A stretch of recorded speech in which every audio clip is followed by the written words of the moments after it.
الیاس. الیاس کا اصل نام الیاہو. It's hard to pronounce in Hebrew. اس کے مختلف حصے ہیں. ال which is خدا, ای which is میرا, جیسے کتاب عربی میں ہوتا ہے نا کتابی, میری کتاب, ای اسی طرح کی ضمیر ہیبرو میں بھی ہوتی ہے. اور یاہو سے مراد رب, یعنی میرا رب یا میرا الہ رب ہے, میرا الہ رب ہے. یہ اس کے الیاس کے یہ معنی ہیں اوریجنلی. یہ آیت سننا. ان الیاس لمن المرسلین, الیاس بھیجے والوں میں سے تھے. اذ قال لقومه الا تتقون, جب انہوں نے اپنی قوم سے کہا کہ تم تقوی کیوں نہیں کرتے. تدعون بعلا وتذرون احسن الخالقین, کیا تم بعل کی عبادت کرتے ہو, اس کو پکارتے ہو, اور بہترین خالقوں میں سے سب سے بہترین کو چھوڑ دیتے ہو. اللہ ربکم ورب آبائکم الاولین, اللہ تمہارا رب ہے اور ان سب کا جو سب سے پہلے آئے. نام کے معنی ہے اللہ میرا رب ہے, آیت میں کہہ دیتے ہیں اللہ تمہارا بھی رب ہے. سبحان اللہ. بسم اللہ الرحمن الرحیم. الحمدللہ والصلاۃ والسلام علی رسول اللہ وعلی آلہ وصحبہ اجمعین. I am so excited about this session. اس سیشن کا نام ہے قرآن میں غیر عرب نام اور ان کے معنی. قرآن میں تقریباً 65 نام ہیں, الفاظ ہیں جو عربی کے نہیں ہیں. لوگوں کو اس بات میں کوئی کنفیوژن ہو جاتی ہے کیونکہ اللہ تعالیٰ نے کہا ہے انا انزلناہ قرآنا عربیا لعلکم تعقلون, ہم نے عربی قرآن نازل کیا. تو اگر عربی قرآن ہے تو اس میں غیر عربی کے الفاظ کیوں ہیں؟ دیکھیے ابھی میں کون سی زبان استعمال کر رہا ہوں؟ اردو. اردو میں جب میں کہہ رہا ہوں نا استعمال کر رہا ہوں, استعمال عربی کا لفظ ہے. استعمال فرام عمل. تو اردو زبان میں یا تو فارسی کے بہت سارے الفاظ آ گئے یا عربی کے بہت سارے الفاظ آ گئے, اور ہم ان الفاظ کو استعمال, الفاظ عربی کا لفظ ہے, اور کئی دفعہ ہم ایسے الفاظ استعمال کرتے ہیں ہمیں پتہ بھی نہیں چلتا کہ ہم عربی کے الفاظ استعمال کر رہے ہیں. لیکن اس کا مطلب یہ نہیں کہ میں عربی بول رہا ہوں, اس کا مطلب پھر بھی کیا ہے, میں اردو بول رہا ہوں. الفاظ ایک زبان سے دوسری زبان میں سفر کرتے ہیں. تمام زبانوں کی ماں وہ زبان ہے جو آدم علیہ السلام کو سکھائی ہوئی, اور ہم سب آدم علیہ السلام کی اولاد ہیں. آدم نے اپنی اولاد کو سکھائی, انہوں نے اپنی اولاد کو سکھائی, انہوں نے اپنی اولاد کو سکھائی. یعنی ان تمام زبانوں کی ایک اصل ہے, اور کیونکہ اصل ایک ہے تو زبانیں جب پھیلتی ہیں تو ایک ہی لفظ مختلف کلچرز میں جا کر سفر کرتا ہے, ٹریول کرتا ہے. اور اس کا مطلب یہ نہیں ہوتا کہ اگر کوئی لفظ انگلش میں, ویسے تو انگلش میں بھی عربی کے الفاظ ہیں, انگلش میں بھی ہیں. جیسے انگلش میں نیوی کی ایک پوزیشن ہے admiral, admiral like a navy admiral, وہ عربی سے امیر البحر سے ہے, امیر البحر, وہ بن گیا ایڈمرل. اسی طرح عربی زبان میں انگلیوں کو کہتے ہیں بنان, بنان. اور کیونکہ جب پہلی دفعہ افریقہ سے کیلے وہاں پر آئے تو انہوں نے اس کو کہا بنانا, that look like banana. So the word banana actually comes from banana in English. تو اسی طرح بہت ساری مثالیں ہیں, جیسے اسپینش ہے, اسپینش میں قمیص کے لیے کہتے ہیں کامیسیتا, کامیسیتا, کیونکہ ہم نے مسلمانوں نے اندلس پر 300 سال حکومت کی ہے تو بہت سارے الفاظ اسپینش میں عربی کے الفاظ ہیں. وہ آپ نے دیکھا ہے bull fighting, the matador holds the red cloth. Yeah, the bullfighter, اس کو matador کہتے ہیں, M-A-T-A-D-O-R. اصل میں وہ ہے مات الثور, مات الثور, the bull died. مات الثور, it becomes the matador. الفاظ ایک زبان سے دوسری زبان میں سفر کرتے ہیں. دوسری بات, قرآن نے صرف عرب سوسائٹی کی بات نہیں کی. قرآن نے مصر کی بات کی جو عرب نہیں ہے, قرآن نے بنی اسرائیل کی بات کی جو عرب نہیں ہے, قرآن نے ابراہیم علیہ السلام کی بات کی جو عرب نہیں ہے, اوروں کی آدم علیہ السلام کی بات کی, وہ تمام نسلوں سے پہلے, ان کو عرب کیسے کہتے ہیں؟ تو قرآن میں فورن افیئرز ہیں کیونکہ فورن ایشوز ہیں تو فورن الفاظ تو آنے ہیں, کیونکہ وہ سبجیکٹ ہے قرآن کا, اس میں وہ چیزیں آنی ہیں. تو الفاظ بہت سارے ہیں قرآن میں جن کی اصل عربی نہیں. اس کی ایک آخری مثال میں آپ کو بتاتا ہوں. میں جب کالج میں تھا تو میرا ایک دوست تھا جس کے ساتھ میں کالج روم میٹ تھا، مارک۔ مارک NYU جاتا تھا ڈینٹل اسکول، میں بروک جاتا تھا بزنس اسکول، تو وہ مسلمان ہو گیا تھا۔ ہی از اوریجنلی فرام مشیگن، اور وہ از وائٹ، ویری وائٹ، وہ سفید دیوار کے ساتھ کھڑا ہو جائے نظر نہیں آتا، اتنا گورا ہے وہ۔ خیر، ہی بیکیم مسلم، تو اس کو کسی نے کہا کہ تم نا اپنا مسلمان نام رکھو، مارک نہیں چلے گا۔ حقیقت یہ ہے کہ مارک میں کوئی غیر اسلامی بات نہیں ہے، he could be Mark and be Muslim, no problem, لیکن کسی نے کہا نہیں اب تمہیں ایک مسلمان نام رکھنا پڑے گا۔ تو اس نے کہا چلو میں ایسا نام رکھتا ہوں جو میرے نام کے معنی کے مطابق ہو۔ تو مارک کا معنی انگلش میں تو کوئی ہے نہیں، لیکن مارک اصل میں آئرش نام ہے، اور from marks which is from Celtic Irish, اور اس میں اس کا معنی ہے جنگجو، واریر۔ تو وہ امام کے پاس گیا، یہ نام کا معنی ہے میرا، اس کا نام رکھ دیا محارب کہتے ہیں جنگ کرنے والا۔ تو اس نے کہا دیٹس اے لٹل ایکسٹریم، کہتے ہیں چلو اس کے قریب نام رکھ لیتے ہیں، اسامہ۔ تو مارک کا نام ہو گیا اسامہ، اور 2000 میں میں مارک کے ساتھ موو ہو گیا جون میں، اور بعد میں 9/11 کے بعد اب میرا روم میٹ تھا اسامہ نیو یارک میں، تو پھر میں نے اس کو اسامہ مارک کہنا شروع کر دیا۔ خیر، قرآن میں جو غیر عرب نام ہیں ان کی تھوڑی سی مثالیں لیتے ہیں۔ آپ سب کے لیے واضح ہوگا کہ موسیٰ علیہ السلام عربی نام نہیں ہے، کس زبان کا ہوگا؟ آپ کا کیا خیال ہے؟ ہاں، ہیبرو زبان کا ہوگا۔ اس میں بھی مسئلہ ہے۔ مسئلہ یہ کہ موسیٰ علیہ السلام اصل میں کیونکہ ان کے واقعے میں ٹوکری میں ڈالے گئے اور ٹوکری فرعون کے محل تک پہنچی، اور فرعون نے فیصلہ کیا کہ وہ ان کو اڈاپٹ کر لے گا۔ جب ان کو اڈاپٹ کیا گیا تو اب ان کا غلامی کا سٹیٹس نہیں رہا، اور بچے کا نام کون دیتا ہے؟ باپ یا ماں؟ اب اس نے باپ کا ایک رول لے لیا نا فرعون نے، تو فرعون کیا اپنے پرنس کو غلاموں کی زبان میں نام دے گا یا اپنی زبان میں نام دے گا؟ ایجپشن میں نام دے گا اس کو۔ ان کی ماں نے ان کو نام نہیں دینا، ان کی ماں تو اب ان کی جو ایک طرح سے سرونٹ ہیں جن کو بلایا گیا ہے، ان کے پاس وہ اقتدار نہیں ہے کہ وہ موسیٰ علیہ السلام کو اپنا نام دیں۔ اصل میں نام موسیٰ علیہ السلام کا مصری زبان سے آ رہا ہے۔ اچھا، مزے کی بات یہ ہے کہ یہودیوں کے ہاں سمجھا جاتا ہے کہ ان کا نام عبرانی زبان سے، ہیبرو سے۔ ہیبرو میں موسیٰ کو کہتے ہیں موشے دو الفاظ کا جوڑ ہے، مو اور شے۔ مو اس طرح ہے جیسے عربی میں ہے ماء، لائک ماء زمزم۔ ماء کیا ہوتا ہے عربی میں؟ پانی۔ شے ہیبرو میں، عبرانی میں جیسے عربی میں ہے شیء کیا ہوتا ہے؟ چیز۔ مو شیء کہتے ہیں کوئی چیز پانی میں کوئی چیز۔ یہ کس کی طرف اشارہ ہے؟ قصے کی طرف۔ وہ ان کے ہاں یہ رائے ہے، لیکن اس سے زیادہ قوی رائے یہ ہے کہ اس کا معنی ہیبرو نہیں ہے، عبرانی نہیں ہے، اس کا اصل معنی کہاں سے آ رہا ہے اس لفظ کا؟ مصری زبان سے۔ مسئلہ یہ تھا کہ مصری زبان قرآن کے آنے تک مصری زبان کو مرے ہوئے 3 سے 4 ہزار سال ہو چکے تھے۔ کوئی بھی مصری زبان استعمال نہیں کر رہا تھا۔ It's a dead language. ان کے روئنز ہو چکے ہیں، ان کی زبان باقی نہیں رہی، کسی کو نہیں معلوم کہ یہ لفظ ہوتا بھی تھا تو کس کو کیا پتا کیا اس کا معنی ہوگا، کیونکہ وہ زبان تو گئی، ختم ہو گئی۔ اچھا، پھر 1800s میں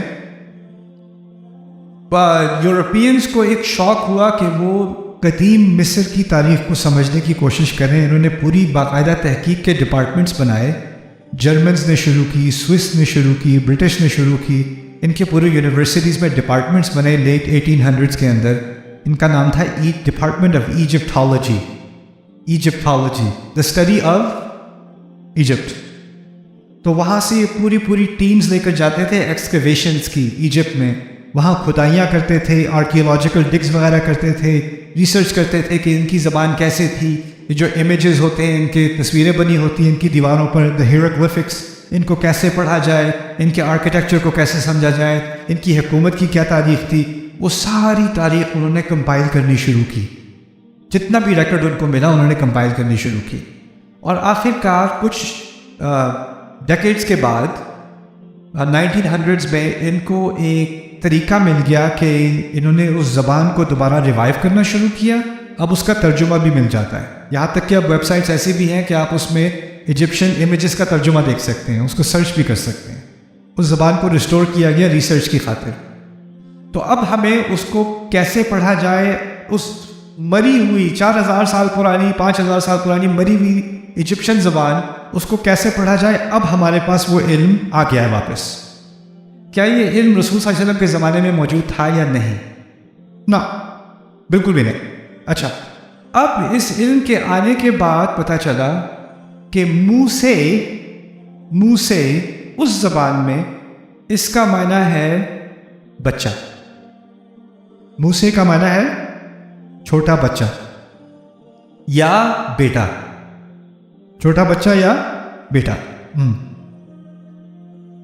قرآن نے ایک عجیب اس کا ایک عجیب اسلوب ہے. ایک آتھر ہے, ان کا نام ہے عبدالرؤوف.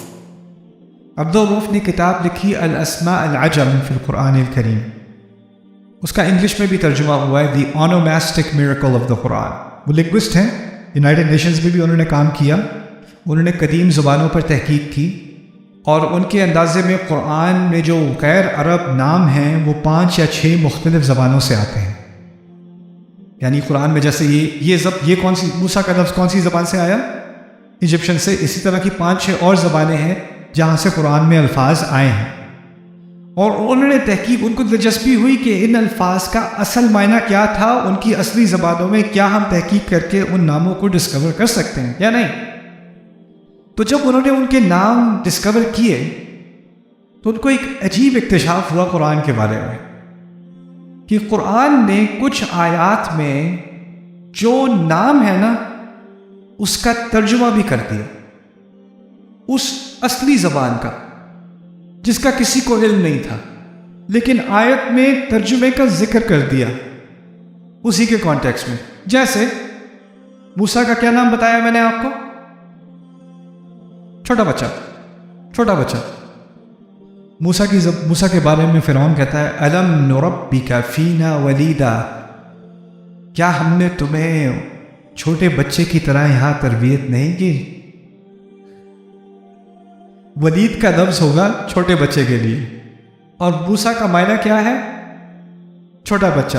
تو اگر اس کی ریکارڈنگ ہمیں مل جاتی, اگر اس زمانے میں ویڈیو کیمرہ ہوتا اور کوئی ریکارڈنگ بنا رہا ہوتا فرعون کی جب وہ یہ تبصرہ کر رہا ہوتا, تو اس کے منہ سے نکلا ہوتا کیا ہم نے تجھے یہاں پر موسیٰ بنا کے نہیں تیری تربیت کی تھی؟ تو ہمارے ہاں موسیٰ نہیں تھا, یعنی ہمارے ہاں کیا نہیں تھا؟ چھوٹا بچہ. اور یہ صرف ایک چھوٹی سی مثال ہے, لیکن تھوڑا سا آگے چلتے ہیں, شاید اس کی کوئی اور مثال بھی ہو. زکریا علیہ السلام کا نام, یہ ڈیفینیٹلی عبرانی زبان کا ہے, ہیبرو کا ہے. زکریا بائبل میں زکریا. زکریا کے اصل میں لفظ میں 2 لفظ ہیں, زکر اینڈ یا, اور ہیبرو زبان میں خدا کے لیے استعمال ہوتا ہے ای, اور عی, جس طرح اسماعیل, ابراہیم, جو ای آتا ہے نا اس میں کئی مرتبہ الفاظ کے معنی ہوتے ہیں خدا. زکریا, اور by the way ایلوہیم is similar, ایلوہیم. anyway زکریا کے سے مراد ہے, ذکر کا لفظ استعمال کرتے ہیں ہیبرو میں یاد رکھنے کے لیے. زکریا کا معنی تھا خدا کو یاد رکھنے والا, خدا کو یاد رکھنے والا زکریا. آیت لکھتے ہیں ذکر رحمت ربک عبدہ زکریا, تیرے رب کی رحمت کی یاد اپنے بندے کے اوپر زکریا. ذکر اپنے رب کا, نام کیا ہے ان کا جس نے اپنے رب کا ذکر کیا, جس نے اللہ کا ذکر کیا. ذکر رحمت ربک عبدہ زکریا. رسول پاک صلی اللہ علیہ وسلم کو ہیبرو کا علم نہیں تھا, نہ ایجپشن کا علم تھا. یہ فوراً الفاظ ہیں. آپ اس زمانے میں کسی عربی سے پوچھتے زکریا کا کیا مطلب ہے, وہ کہتا مجھے تو نہیں معلوم, یہ ہماری زبان سے نہیں ہے. اسماعیل کون ہے, کن کے بیٹے ہیں؟ ابراہیم علیہ السلام. بائبل میں ایک بڑے مزے کی کہانی ملتی ہے ابراہیم علیہ السلام کے بارے میں. ان کی اولاد ہوتی ہے تو خوشی کے مارے وہ، کیونکہ انہوں نے اولاد کی دعا کی تھی، تو خوشی کے مارے وہ کہتے ہیں جب پیدا ہوتے ہیں اسماعیل، یشمعیل، کیونکہ ہیبرو میں کہتے ہیں اشمعیل یا یشمعیل اور یشمعیل. یشمع اور ایل دو الگ الگ لفظ. ایل سے مراد اللہ. یشمع اصل میں جس طرح عربی میں یسمعو ہے نا، یسمعو، اس طرح ہیبرو میں ہے یشمع. یسمعو کسی کو پتہ ہے کیا معنی ہے یسمعو کا؟ سنتا ہے. یسمع اللہ، اس طرح ہم رکوع میں کہتے ہیں نا سمیع اللہ لمن حمیدہ. یشمعیل ابراہیم نے بائبل کے قصے میں ابراہیم علیہ السلام جب اسماعیل علیہ السلام کی پیدائش ہوتی ہے تو خوشی کے مارے کہتے ہیں اللہ سنتا ہے، اشمعیل اللہ سنتا ہے.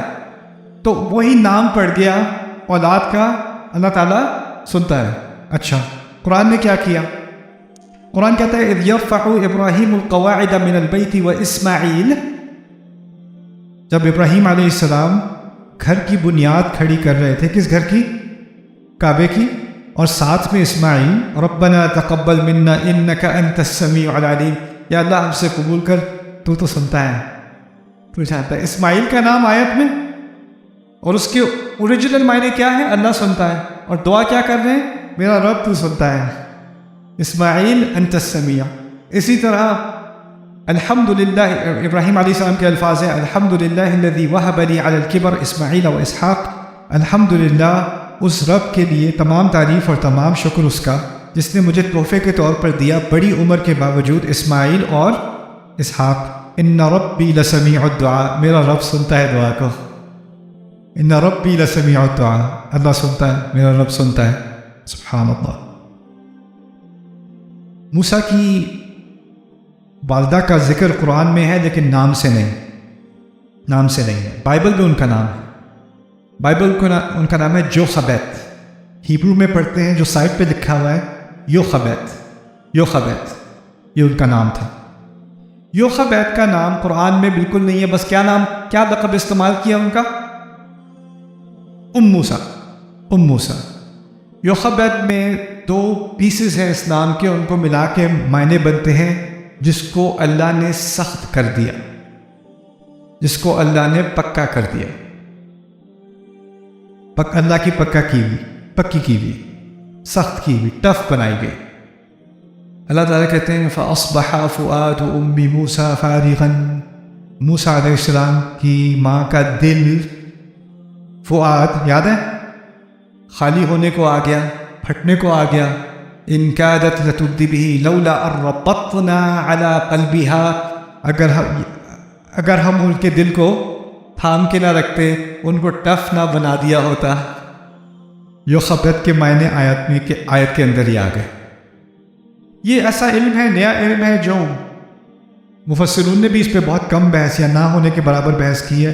اور اب جدید علوم کی وجہ سے ہمیں ان الفاظ کے معنی ملے، اور ان کے ساتھ ساتھ ہی ہم دیکھتے ہیں کہ قرآن نے ان کا کس طرح عجیب استعمال کیا ہے. قرآن ان الفاظ کی ڈکشنری بھی بن گیا ہمیں بتائے بغیر. داؤد کا نام یہودوں نے کہتے ہیں دوید، آف کورس انگلش میں ہم کہتے ہیں ڈیوڈ. قرآن ہم کیا بتاتا ہے؟ داؤد. اس کی اصل دیود سے ہے شاید. دے کہتے ہیں انگلش میں ہوتا ہے نا او ایف یا سے، اور اود ہیبرو میں ہوتا ہے قوت کے لیے، جس کو قوت دی گئی ہو، جس کے پاس قوت ہو، قوت دیا گیا بھی. the one that has been given power. اللہ تعالیٰ کہتے ہیں اصبر علی ما یقولون واذکر عبدنا داود ذی الایڈ. ہمارے بندے داؤد کا ذکر کرنا جس کے پاس بہت قوت تھی. ذی الایڈ، داؤد ذی الایڈ، انہ اواب. This is one of my favorites. Ilyas کا اصل نام الیاہو. It's hard to pronounce in Hebrew. اس کے مختلف حصے ہیں. ال which is خدا، ای which is میرا، جیسے کتاب عربی میں ہوتا ہے نا کتابی، میری کتاب، ای اسی طرح کی ضمیر ہیبرو میں بھی ہوتی ہے. اور یاہو سے مراد رب، یعنی میرا رب یا میرا الہ رب ہے، میرا الہ رب ہے. یہ اس کے الیاس کے یہ معنی ہیں اوریجنلی. یہ آیت صلی اللہ ان الیاس لمن المرسلین، الیاس بھیجے والوں میں سے تھے. اذ قال لقومه الا تتقون، جب انہوں نے اپنی قوم سے کہا کہ تم تقوی کیوں نہیں کرتے. تدعون بعلا وتذرون احسن الخالقین، کیا تم بعل کی عبادت کرتے ہو، اس کو پکارتے ہو اور بہترین خالقوں میں سے سب سے بہترین کو چھوڑ دیتے ہو. اللہ ربکم ورب آبائکم الاولین، اللہ تمہارا رب ہے اور ان سب کا جو سب سے پہلے آئے. نام کے معنی ہے اللہ میرا رب ہے، آیت میں کہہ دیتے ہیں اللہ تمہارا بھی رب ہے. سبحان اللہ. حوا سلام علیہا، ایو. ہوا یا ہیوا ہیبرو میں استعمال ہوتا ہے گھر کے لیے. گھر کے لیے، گھر کے لیے عربی میں لفظ ہے مسکن اور سکن. قرآن بار بار جب ان کا نام تو قرآن میں حوا نہیں آیا اس طرح، لیکن جب ان کا ذکر آتا ہے تو سکن یا سکون ضرور آتا ہے. اسکن انت و زوجک الجنہ، اسکن انت و زوجک الجنہ. اسی طرح یہاں بھی کہہ دیا وَهُوَ الَّذِي خَلَقَكُم مِّن نَّفْسٍ وَاحِدَةٍ وَجَعَلَ مِنْهَا زَوْجَهَا لِيَسْكُنَ إِلَيْهَا، اور ان کے معنی الفاظ کے معنی میں ہی گھر ہے، ٹھہراؤ ہے. یہ عجیب قرآن کے عجائب میں سے ہے. اصل میں اینوک یا ہانوک کا لفظ قرآن میں ہے نہیں، لیکن قرآن میں ان کا نام ادریس بتایا گیا ہے. ادریس کا لفظ بائبل میں نہیں ہے، لیکن جس شخص کی بات ہو رہی ہے ادریس کے نام سے قرآن میں، اس کا انگلش بائبل میں آپ کو نام ملے گا اینوک، اور ہیبرو میں اس کو پڑھتے ہیں خانوک. اس طرح پڑھتے ہیں. اس لفظ کی عجیب معنی ہے. آپ کے منہ کے اندر جو اوپر کا حصہ ہے نا، جو گمز اوپر کی ہیں، اس کو اصل میں خنوخ کہتے ہیں. ان کے ہاں کلچر میں تھا کہ ذائقہ اصل میں وہاں سے آتا ہے، آپ کے منہ کے اوپر کے حصے سے، اور کہتے ہیں وہ ذائقہ کھانے کا اور وہ ذائقہ علم کا وہ بھی وہاں سے آتا ہے، آپ کے منہ کے سب سے اونچے کے حصے سے. ان کا ایک عجیب فلسفہ تھا. تو جب وہ کسی کو اینوخ کہتے تھے تو کہتے تھے اس کا علم میں بہت اعلیٰ درجہ ہے، اس نے بہت کچھ پڑھا ہوا ہے، بہت اعلیٰ درجے کا ہے. قرآن نے ان کا یہ معنی کا، ان کے لفظ کے معنی کا استعمال کرتے ہوئے ان کا نام کیا بتایا ہے قرآن میں؟ ادریس نکلا ہے درس سے. درس کہتے ہیں پڑھنے کا.